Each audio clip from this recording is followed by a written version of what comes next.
Você respira, puxa o ar pelo nariz e solta pelo nariz de forma lenta, de forma suave. Se você vai fazer uma respiração profunda, e essa respiração demanda esforço, vai tensionar o pescoço. Respiração tem que ser lenta, leve, para que ela ajude no relaxamento, para que ela ajude você a aliviar as tensões do pescoço. Se você força para encher o pulmão de ar, você está enchendo o pulmão de ar. Chega num ponto que para encher um pouquinho mais o pulmão de ar, você tem que fazer esforço. Vai provocar tensão na região do pescoço e no diafragma. E se o diafragma ele é exigido além do que deveria, o que vai acontecer? O diafragma, aqui é a quinta, quarta, terceira, segunda, primeira vértebra lombar. O diafragma, ele se insere aqui. Ele prende aqui na coluna, né, a musculatura. Aí, quando o diafragma puxa o pulmão para baixo, ele precisa dessa fixação. Se ele tem que fazer mais força porque você está tentando encher demais o pulmão de ar, o que ele vai fazer? Ele vai puxar a região lombar para cima e causar compressão em nervos que vão na virilha e afetar o controle da virilha, encurtar a virilha, bascular o quadril para frente, comprimir nervos na região lombar, e aí você vai perder sustentação da coluna. E ao perder sustentação da coluna, altera mais a respiração e exige mais esforço. É um processo em cadeia. Cada atitude que você tem, cada coisa que você faz no seu dia a dia, está envolvendo o corpo inteiro. Se você estica o braço para baixo, inclina a cabeça para o outro lado, de maneira lenta, leve, respiração lenta, leve, uma respiração suave. Identifica os músculos que estão trabalhando, aonde está alongando. Você vai conseguindo abrir espaço no pescoço, afastar as vértebras e descomprimir nervos que vão para os braços.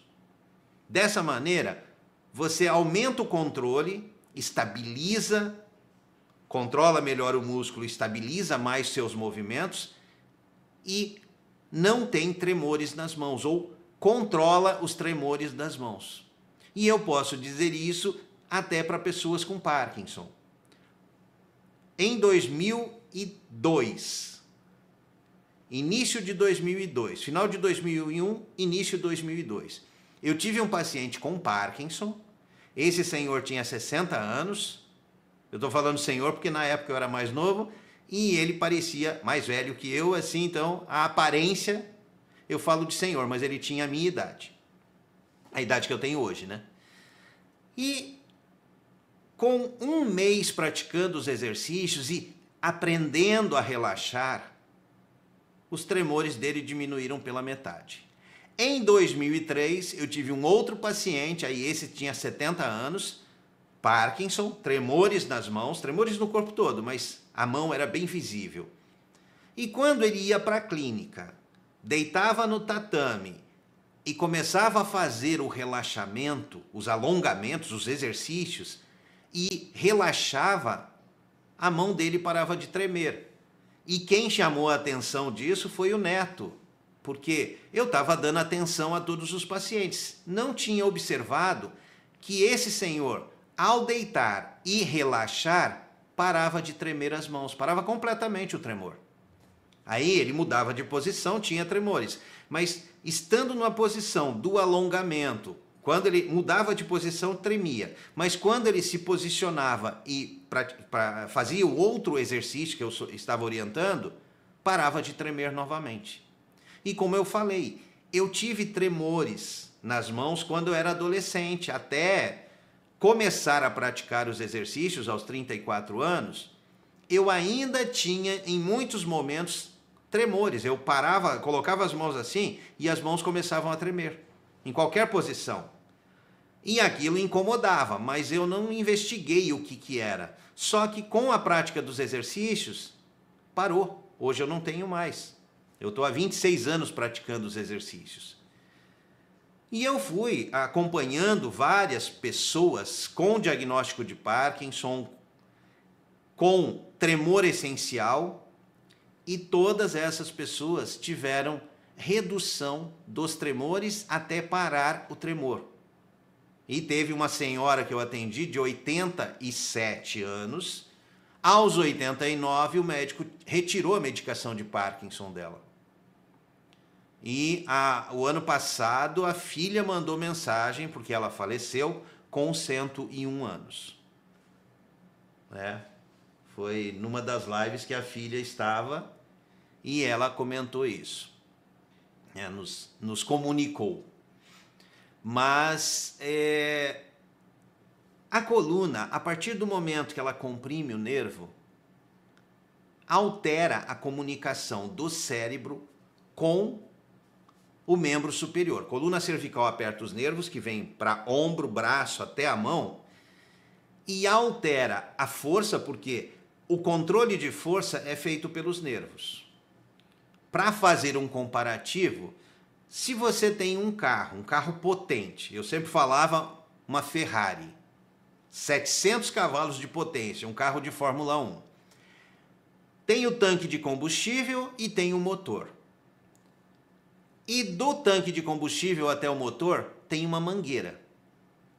Se você apertar a mangueira e reduzir a passagem de combustível, a Ferrari vai perder potência.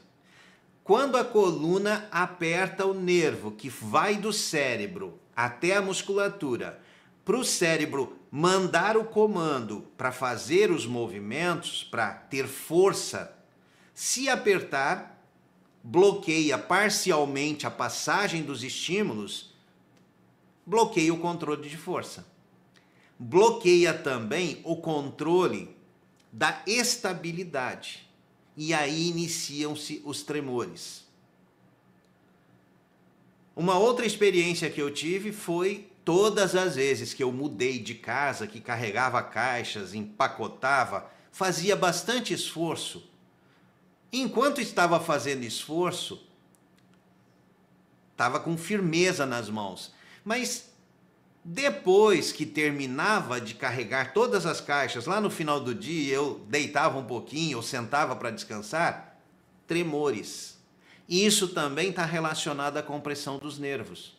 Na hora que você pega o peso e faz força, contrai de tal maneira que a coluna aperta os nervos e parte dos estímulos não chegam ao músculo.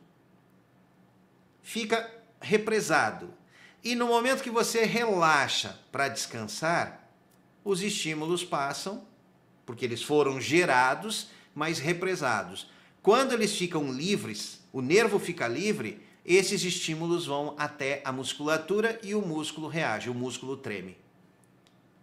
São diferentes motivos para ter os tremores. Se você aumenta o controle, alonga o pescoço, descomprime os nervos, e facilita a passagem dos estímulos do cérebro, os nervos funcionando corretamente, e o estímulo chegando corretamente ao músculo, aumenta a força, diminui o esforço. Se diminui o esforço, você consegue levantar peso com mais facilidade. É como se os objetos ficassem mais leves. E eu tive essa experiência, eu estou falando por quê? Na clínica, eu mandei fazer umas grades para colocar por dentro, mas todo início de semana retirava as grades, colocava no depósito para deixar o ambiente livre. E no final de semana, na sexta-feira, eu pegava as grades, ia lá e colocava elas, encaixava no lugar. Quando eu iniciei nesse espaço, eu sentia as grades com um determinado peso. E à medida que eu fui praticando os exercícios, eu fui aumentando força. E a sensação é que as grades estavam mais leves. Eram grades de ferro, o peso delas era o mesmo. Mas eu estando mais forte, eu conseguia levantar as grades sentindo como se elas estivessem mais leves. Era mais fácil colocar as grades no lugar. E só praticando alongamento e relaxamento. Não fazendo fortalecimento pegando peso, fortalecimento com esforço. É uma maneira de conseguir desenvolver força sem esforço, ativando nervos que, se eles estão apertados, se tem encurtamento no pescoço que bloqueia parcialmente os nervos, vai perdendo força no braço. E é isso que vai acontecendo com o passar dos anos. Não por causa da idade, mas porque a idade faz com que você use o corpo de maneira errada por mais tempo. Se você usa o corpo de maneira errada por mais tempo, você causa mais sobrecarga, comprime mais os nervos e vai bloqueando o sinal ou a comunicação e perdendo força da musculatura. Se você reduz força para pegar o mesmo peso que você levantava antes com um determinado esforço ou facilidade, se a coluna vai apertando os nervos e vai bloqueando, cada dia bloqueando um pouquinho, com o passar dos anos, você vai sentir que aquele objeto está mais pesado. E ele não mudou de peso, ele continuou o mesmo peso. Só que você está com menos controle muscular. Alonga, afasta os ossos, descomprime os nervos e melhora o controle, aumenta a força, diminui o esforço. Menos esforço, você contrai menos os músculos para fazer o mesmo esforço ou levantar o mesmo peso. E isso vai te dando mais força a cada dia. Cada dia você fica mais forte porque você está aliviando as tensões.